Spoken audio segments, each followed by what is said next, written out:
Hello good evening friends. सब लोग कैसे हो? अच्छे हो? All are good, doing well. So let's start with today's topic is coal, petroleum and natural gas, and we can also say it as fossil fuels, right? चलो let's start. वैसे तो ये क्लास 8 का है, एनसीईआरटी क्लास 8 का है ये chapter, पर मैंने इसे थोड़ा डीपली लिया है क्योंकि ये 10th क्लास में लास्ट चैप्टर है, उसके अंदर भी ये टॉपिक आया हुआ है, तो मैंने इसको थोड़ा डीपली एक्सटेंड किया है। ठीक है, चलो फिर शुरू करते हैं। सबसे पहले है रिसोर्सेज। रिसोर्सेज तो चलो ये बहुत कॉमन सी चीज़ है, हम सबको पता है रिसोर्सेज क्या होते हैं ना। रिसोर्सेज वो होते हैं जो हमारा जो बेसिक नीड होता है, जो डेली यूज, जो मटेरियल्स होते हैं, जो कुछ हमें नेचर में प्रेजेंट होते हैं, कुछ जो ह्यूमन मेड बोलते हैं या फिर मैन मेड होते हैं, जो हमारे ह्यूमन एफर्ट्स से बने हुए होते हैं, वो जो भी हमारी रिक्वायरमेंट्स पूरी करते हैं, रिसोर्सेज वही है ना। ये हमें सबको पता है, बहुत ईजी है। और जो नेचर से हमें मिलते हैं उसे हम नेचुरल रिसोर्सेज बोल देते हैं, राइट। फिर resources can be broadly classified into two kinds. इनको दो पार्ट में डिवाइड किया गया है, एक है इनएग्जॉस्टिबल रिसोर्सेज एंड सेकंड है एग्जॉस्टिबल रिसोर्सेज। तो देखते हैं, इनएग्जॉस्टिबल रिसोर्सेज वो होते हैं जो कि हमारे पास अनलिमिटेड क्वांटिटी में प्रेजेंट होते हैं, ठीक है, और जो कि ह्यूमन एक्टिविटीज़ या फिर ह्यूमन के द्वारा ख़त्म नहीं कर सकते। एग्जाम्पल सनलाइट, एयर, जो भी है, ये हम ह्यूमन बीइंग इसे ख़त्म नहीं कर सकते, ठीक है, ये लिमिटेड नहीं है। और दूसरा है एग्जॉस्टिबल रिसोर्सेज, तो वो इसका अपोजिट हो गया ऑटोमेटिकली। एग्जॉस्टिबल रिसोर्सेज वो होते हैं जो कि लिमिटेड अमाउंट में प्रेजेंट होते हैं नेचर के अंदर, और जो कि अगर ह्यूमन उनको चाहे ज़्यादा यूज़ करेगा तो शायद वो ख़त्म भी हो जाएंगे, जैसे फॉरेस्ट, वाइल्ड लाइफ भी देखो आजकल बहुत कम हो चुकी है, एंड फॉरेस्ट भी जैसे जैसे सिटी बढ़ रही है वैसे वैसे फॉरेस्ट कम होते जा रहे हैं। पेट्रोलियम, कोल, ये जो भी है, ये जो भी हमें नेचर से मिलते हैं, ये बहुत मुश्किल से बनते हैं। कैसे बनते हैं? करोड़ों साल लग जाते हैं इनको बनाने में, और अगर ह्यूमन बीइंग इसकी इम्पोर्टेंस नहीं समझेगा तो शायद एक दिन ये सारे रिसोर्सेज हमारे पास ख़त्म हो जाएंगे। तो जो लिमिटेड है वो है एग्जॉस्टेबल रिसोर्सेज, और जो अनलिमिटेड होते हैं वो होता है इनएग्जॉस्टेबल रिसोर्सेज। ओके, अब फॉसिल फ्यूल्स हम देख ही चुके हैं। जो भी नेचुरल रिसोर्सेज है, कोल, पेट्रोलियम, नेचुरल गैस, जो भी डेड ऑर्गेनिज्म से बनते हैं उनको हम फॉसिल फ्यूल्स बोलते हैं, राइट। अच्छा, स्टोरी ऑफ कोल। ओके, ये मैंने एक ऐसे छोटा सा लिया है, मैं आपको एक्सप्लेन कर देती हूँ एक्चुअली क्या होता है। 300 मिलियन ईयर्स पहले क्या हुआ करता था, अर्थ के ऊपर है ना बहुत डेंस फॉरेस्ट होते थे। डेंस फॉरेस्ट मतलब बहुत घने जंगल हुआ करते थे, बहुत ही वेटलैंड, मतलब जो बहुत ही बोलते हैं ना फ्लडेड एरिया से घिरा हुआ रहता था। और उस टाइम नेचुरल प्रोसेस होते थे, जैसे कि फ्लडिंग बहुत ज़्यादा होती थी। फ्लडिंग मतलब इतनी बाढ़ आती थी कि वो जो जंगल थे, उनके जो पेड़ पौधे, जीव जंतु जो भी होते थे उस बाढ़ में बह जाते थे, और फिर वो मिट्टी के नीचे दब जाते थे। फिर बार बार होता क्या था, उनके ऊपर बार बार मिट्टी आके गिरती थी। भाई कभी फ्लडिंग आ रही है, कभी हवाएं चल रही तेज तेज, तो वो दबते जाते, एक के ऊपर मिट्टी के ढेर बनते जाते, और वो जो भी डेड ऑर्गेनिज्म हो गए, लिविंग डेड ऑर्गेनिज्म या फिर प्लांट्स हो गए, वो सब के सब क्या होता है, दफन हो जाते थे मिट्टी के नीचे, ठीक है, ब्यूरिड अंडर द सॉइल, जैसे कि आप देख सकते हो, राइट। तो ब्यूरिड अंडर सॉइल का मतलब क्या हुआ, मिट्टी के अंदर दफन हो जाते थे। फिर काफ़ी सालों तक ये ऐसे दफन होते रहे, दबते रहे अंदर, और उससे क्या होता, जब पेड़ पौधे कम होते जाएंगे तो टेम्परेचर भी इंक्रीज होता रहेगा, और वो और डीप डीप डीप डीप वो बहुत नीचे जाते जाते, ठीक है ना। और फिर उससे क्या होता है कि प्रेशर बढ़ता और टेम्परेचर भी बढ़ता गया, और वो स्लोली किस में कन्वर्ट हो गए, वो कोल में कन्वर्ट हो गए, ठीक है। तो ये एक छोटी सी स्टोरी थी कोल की, कि कोल कैसे बनता है, ये इसमें मैंने आपको बताया, राइट। आई होप आप लोग को समझ में आया होगा ये कोल का स्टोरी। अब कोल क्या होता है, एक हार्ड सब्सटेंस होता है, एक पत्थर जैसा होता है, जो कि ब्लैक कलर में होता है, पर बहुत हार्ड होता है टच करने से, ठीक है। और ये क्या होता है कि इसके फ्यूल, जैसे हम लोग घर में खाना बनाने के लिए भी यूज़ हुआ करता था, और जो रेलवे पहले पहले के टाइम जो रेलवे इंजन होते थे ना, जो स्टीम वाले इंजन चलते थे, उसमें क्या होता था, इंजन्स में कोल डाला जाता था जिससे कि स्टीम प्रोड्यूस होती थी, ठीक है। तो ये उनके लिए भी हेल्पफुल थे उस टाइम, मतलब रेलवे इंजन्स को चलाने के लिए भी कोल काफ़ी यूज़ होता था। और इलेक्ट्रिसिटी प्रोड्यूस करने के लिए थर्मल पावर प्लांट्स में भी बहुत यूज़ होता है। और बाकी काफ़ी इंडस्ट्रीज़ होती है, बहुत इंडस्ट्रीज़ होती है जहाँ पे ये बहुत यूज़फुल होता है, ठीक है। इलेक्ट्रिसिटी प्रोड्यूस करने में होता है ये, बाकी इंडस्ट्रीज़ में होता है, रेलवे फैक्टर में हुआ ही है ये, ठीक है। और अपना होम फैक्टर में हुआ ही है ये हम माइनिंग देख सकते हैं, क्योंकि जो ज़मीन के काफ़ी नीचे देखो कोल निकाला जा रहा है इसमें मशीनों से, तो ये काफ़ी दबा हुआ जो कोल होता है वो निकल रहा है, ठीक है। फिर कोल क्या होता है, मेनली इट कंटेन्स कार्बन। कोल में ज़्यादातर क्या होता है, कार्बन होता है। एंड कार्बोनाइजेशन एक्चुअली क्या होता है, कार्बोनाइजेशन एक वो प्रोसेस होता है जो कि ऑर्गेनिक मैटर, जो कि जैसे कि प्लांट्स हो गए, डेड एनिमल्स हो गए, इनको किस में कन्वर्ट करता है, इनको कन्वर्ट करता है थ्रू डिस्ट्रक्टिव डिस्टिलेशन, ठीक है। Carbonization is the conversion of organic matter like plants and dead animals into carbon through destructive distillation. Destructive distillation क्या होता है, जिसमें क्या होता है, एक क्लोज कंटेनर के अंदर हीट प्रोवाइड करी जाती है बहुत ज़्यादा, उसे हम डिस्ट्रक्टिव डिस्टिलेशन बोलते हैं। तो ये देखो कार्बनाइजेशन यहाँ पे ये देखो दिखा हुआ है ना। कार्बनाइजेशन क्या होता है, ऑर्गेनिक मैटर को, डेड प्लांट्स, डेड एनिमल्स, उनको कार्बन में कन्वर्ट करने का एक प्रोसेस होता है जिसको हम क्या बोलते हैं, डिस्ट्रक्टिव डिस्टिलेशन, ठीक है। उसको हम बोलते हैं कार्बोनाइजेशन, ठीक, okay. Since it was formed from the remains of vegetation, coal is called, हाँ ये हमने पहले देखा, ये फॉसिल फ्यूल्स के होता है। फॉसिल फ्यूल्स वही होते हैं जो डेड ऑर्गेनिजम्स और इन सब से बने हुए होते हैं ना। और जब कोल को क्या होता है, हीट किया जाता है इन प्रेजेंस ऑफ एयर, मतलब जब भी कोल क्या बर्न हो रहा होता है इन प्रेजेंस ऑफ एयर, तो उससे क्या निकलता है, कौन सी गैस वो प्रोड्यूस करता है, मेनली इट प्रोड्यूसेस CO2 और कार्बन डाइऑक्साइड, ठीक है। जब भी कोल को हीट किया जाता है in presence of air, then it produces CO2 carbon dioxide gas, ठीक है। मतलब इसका मेन प्रोडक्ट होता है, क्या होता है इसका मेन प्रोडक्ट, CO2 इसका मेन प्रोडक्ट होता है, ठीक है। Coal is processed in industry to get some useful product. Coal का प्रोसेस किया जाता है, प्रोसेस जो भी इंडस्ट्री में होता है, इससे हमें क्या क्या प्रोडक्ट्स होते हैं। फर्स्ट है कोक। कोक क्या है, एक ब्लैक कलर का सब्सटेंस होता है, पोरस मतलब जिसमें हल्के हल्के छिद्र होते हैं, ठीक है। ऑलमोस्ट एक प्योर फॉर्म होता है, कार्बन की प्योर फॉर्म होती है ये, और इसका यूज़ होता है, ये स्टील को मैन्युफैक्चर करने में यूज़ होता है, और बाकी काफ़ी सारे मेटल का एक्सट्रैक्शन करने में भी कोक यूज़ होता है। फिर आते हैं कोल तार। ये कोल तार क्या होता है, एक ब्लैक कलर का बहुत थिक लिक्विड होता है, इसकी स्मेल भी अजीब सी होती है, ठीक है। और it is a mixture of 200 substances, मतलब ये बहुत सारे सब्सटेंसेस का मिक्सचर है, ठीक है। And coal tar by cooling the gas form during destructive distillation. Coal tar कैसे बनता है, जब डिस्ट्रक्टिव डिस्टिलेशन वाला प्रोसेस हो रहा होता है, उसमें जो गैस निकलती है ना, उससे ये कोल तार बनता। बाय कूलिंग द गैस, उस गैस को ठंडा करने के बाद में ये जो तरल पदार्थ है, जो कि बहुत गाढ़ा पदार्थ है, ये बनता है।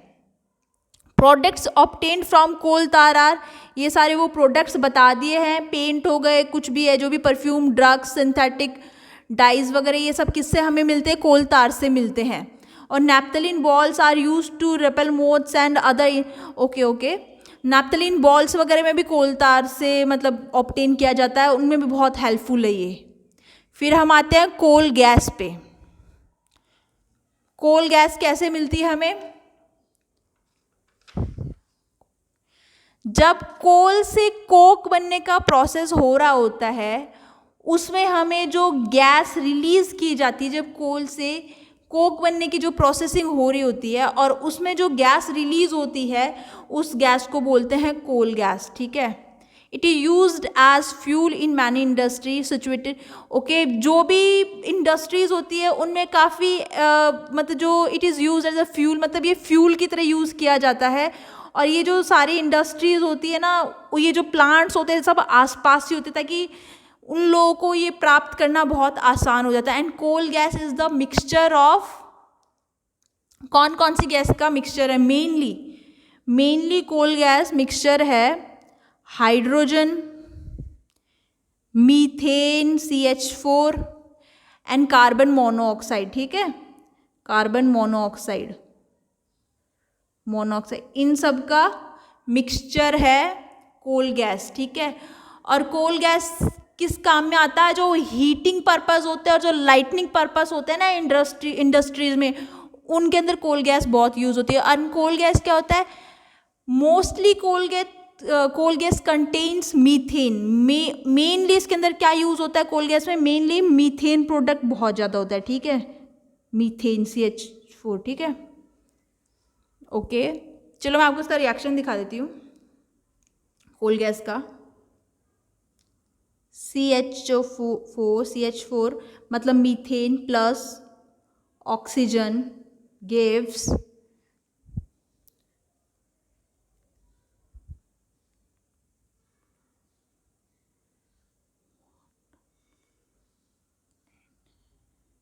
ठीक है, मीथेन का ऑक्सीजन के साथ मतलब प्रेजेंस, एयर के प्रेजेंस में जब रिएक्शन होता है तब क्या होता है? कार्बन डाइऑक्साइड गैस रिलीज होती है एंड वाटर रिलीज होता है साथ में, ठीक है, एंड एनर्जी रिलीज होती है। पेट्रोल तो हमें पता ही है, पेट्रोल बहुत इंपॉर्टेंट फ्यूल है जो कि हमारे ऑटोमोबाइल्स में यूज़ होता है, हमारे जो भी व्हीकल्स हैं उनमें यूज़ होता है, चाहे हैवी व्हीकल्स है चाहे लाइट व्हीकल है, किसी में पेट्रोल किसी में डीजल, हैवी मोटर वालों में डीजल, बाकी छोटे मोटों में हम लोग पेट्रोल यूज़ करते हैं।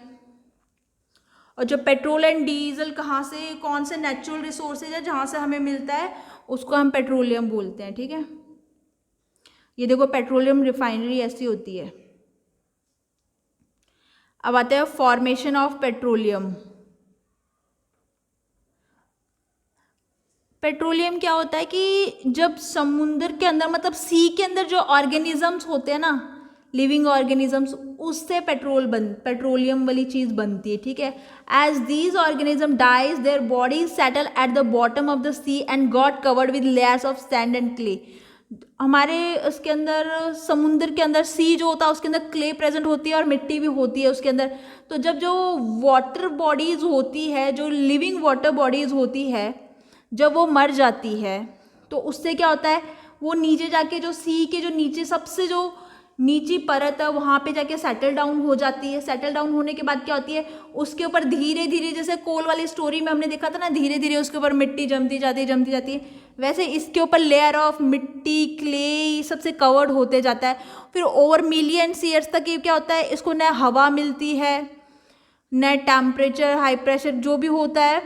देखो over millions of years absence of air, high temperature and high pressure transform the dead organism into petroleum and natural gas. मतलब मिलियंस ईयर्स के बाद में क्या होता है, जब उन्हें हवा नहीं मिलती और हाई टेम्परेचर हाई प्रेशर से क्या हो जाता है, वो डेड ऑर्गेनिज्म किस में कन्वर्ट हो जाते हैं, पेट्रोलियम एंड नेचुरल गैस में कन्वर्ट हो जाते हैं। अभी देखो ये है, ये जो आपको डायग्राम दिख रहा है इसमें क्या बताया गया है, पेट्रोलियम एंड नेचुरल गैस कैसे डिपॉजिट होती है। चलो मैं आपको ये बताती हूँ कैसे होता है। सबसे पहले देखो नीचे नीचे एक ये दिया हुआ है रिजर्वायर रॉक। रिजर्वायर रॉक क्या होता है, it is a rock providing a condition to trap oil in porous media which contains pores and throats creating flow, ठीक है। इससे क्या होता है, देखो जो ये रिजर्वायर रॉक होता है ये क्या होता है कि ये एक ऐसी मतलब ये ऐसी कंडीशन प्रोवाइड करते हैं कि ये जो पत्थर होते हैं इनके अंदर हल्का पोरस मीडियम होता है, मतलब हल्के फुल्के पोर्स अवेलेबल होते हैं। उससे क्या होता है कि ये ऑयल को ट्रैप कर लेता है अपने अंदर, ठीक है, इसके अंदर। और उसके ऊपर होता है वाटर लेवल। ये देखो साइड में अपन वाटर लेवल देख सकते हैं ना, ठीक है।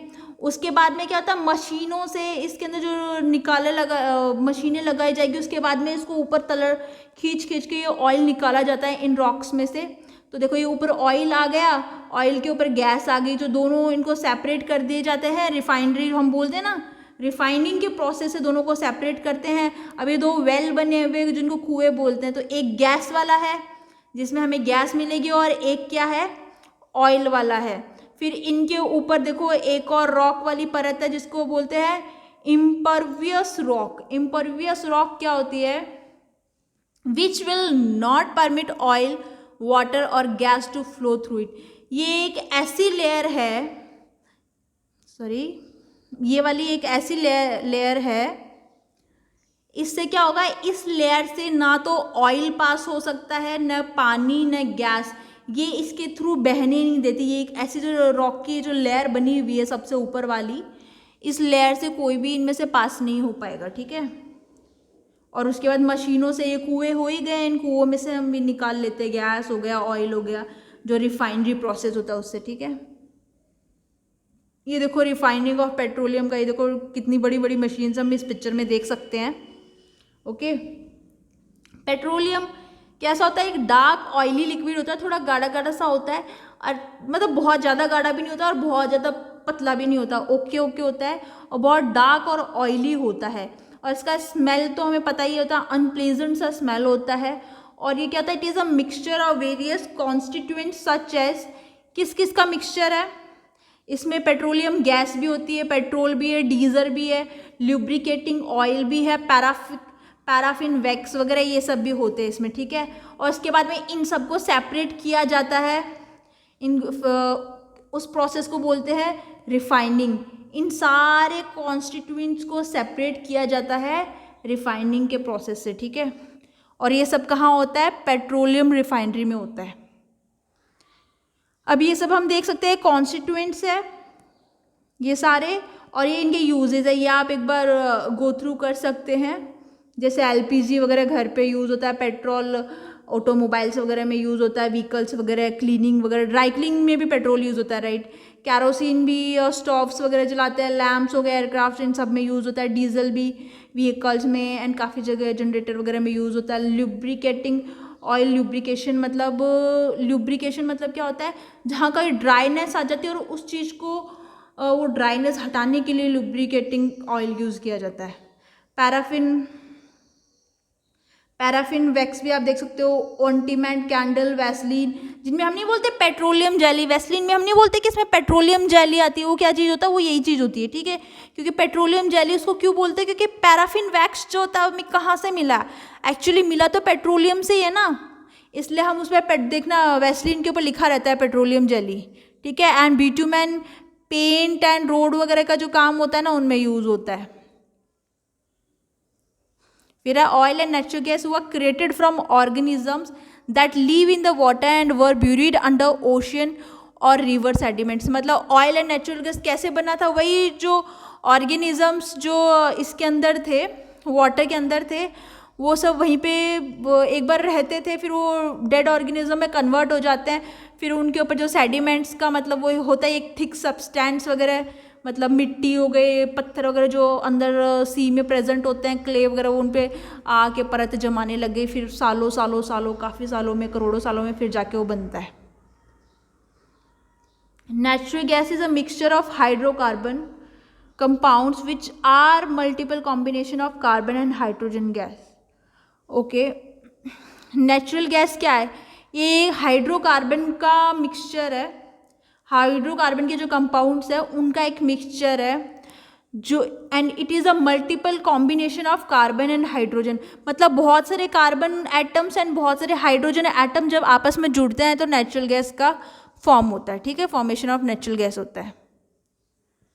Main component of natural gas है, एक प्रिंसिपल कंपोनेंट हैवियर हाइड्रोकार्बन, मतलब एक मीथेन, ईथेन क्या है, ये single carbon double carbon, methane ethane क्या है, छोटे कंपोनेंट्स हो गए। और हैवियर हाइड्रोकार्बन, हैवियर कौन से हो गए, propane, butane, pentane, hexane, heptane, octane, nonane, decane, जो भी हो, ठीक है। जैसे मीथेन में कितने कार्बन होते हैं, मीथेन में एक कार्बन होता है CH4।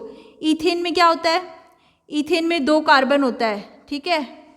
वैसे प्रोपेन में क्या होता है, 3 कार्बन होता है, ब्यूटेन में 4 कार्बन, पेंटेन में 5 कार्बन होता है। जैसे जैसे कार्बन की क्वांटिटी बढ़ती जाएगी वैसे वैसे हैवियर हाइड्रोकार्बन बनते जाएंगे, ठीक है। Natural gas is a very important fossil fuel, common सी बात है, बहुत इंपॉर्टेंट है एंड बहुत ईजी टू ट्रांसपोर्ट है, क्योंकि पाइप्स के थ्रू ट्रांसपोर्ट की जाती है तो काफ़ी ईजी है इसका ट्रांसपोर्टेशन करना, ठीक है। और इसका यूज़ होता है केमिकल एंड फर्टिलाइजर्स बनाने में भी ही नेचुरल गैस काफ़ी यूज़ होती है। जो स्टार्टिंग मटेरियल यूज़ होता है केमिकल्स फर्टिलाइजर बनाने के लिए वो नेचुरल गैस से ही स्टार्ट होता है। और इंडिया में नेचुरल गैस कहाँ कहाँ मिलती है देख लो, त्रिपुरा, राजस्थान, महाराष्ट्र, कृष्णा गोदावरी डेल्टा, यहाँ पे नेचुरल गैस मिलती है, ठीक है। मतलब यहाँ फाउंड होती है, ओके। क्लीन बर्निंग फ्यूल भी बोला जाता है इसको। क्यों बोला जाता है, कई जगह नहीं देखा बायोडीजल, ग्रीन नेम प्लेट होती है, चलो वो तो इलेक्ट्रिक व्हीकल्स पे होती है, लेकिन natural gas has the cleanest combustion profile of all the fossil fuels. मतलब जो इको फ्रेंडली कह सकते हैं, फिर लेस पॉल्यूटेड होती है, उसको क्लीन बर्निंग फ्यूल बोला है, क्योंकि इससे क्या होता है, वो नहीं होगा, पॉल्यूशन नहीं होगा, राइट। तो इसको हम क्लीन बर्निंग फ्यूल भी बोल सकते हैं। फिर the main product of the combustion of natural gas are carbon dioxide and water vapour. जो कंबशन ऑफ नेचुरल गैस मतलब जब बर्निंग ऑफ नेचुरल गैस होती है, देखो CH4 मतलब मोस्ट प्रोबेबली मीथेन लेते हैं ना। अभी जैसे हमने देखा था कि हाँ मीथेन भी यूज़ होती है, तो आप कोई और भी ले सकते हैं, मीथेन, इथेन, एनीथिंग। मैं मीथेन लेके एग्जांपल दे रही हूँ। Methane plus oxygen gives CO2 plus water plus energy release होती है, ठीक है। तो ये देखो जब इसमें हीट लगाना, ओके, जब कंबशन होता है नेचुरल गैस का तो क्या क्या साइड प्रोडक्ट निकल रहे हैं, कार्बन डाइऑक्साइड एंड वाटर निकल रहा है, ठीक है, एंड एनर्जी भी रिलीज हो रही है। ओके, आई होप आप लोगों को पसंद आई होगी आज की video. So thank you so much for watching and stay safe. And अगर आप लोगों के कोई भी डाउट्स हो या फिर आपको कुछ समझ में नहीं आया तो प्लीज़ कमेंट में आप मुझे बता दीजिएगा। Thank you so much for watching and stay safe and stay healthy.